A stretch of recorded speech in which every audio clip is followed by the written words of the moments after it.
The last of the five category number 5, is precious minerals and treasures extracted from the earth. These are people who involve in mining of gold, silver and other precious minerals and oil as well. But here's a question. If I drill a borehole, extract water and sell that water to the people, do I have to pay zakah on that? We will have to ask the zakatologist on that question.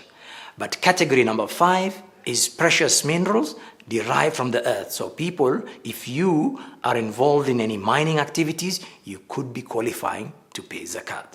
For the months of January, February, March, that is this year, 2026, we are offering free consultation on zakat to individuals, businesses and corporates. Please take advantage.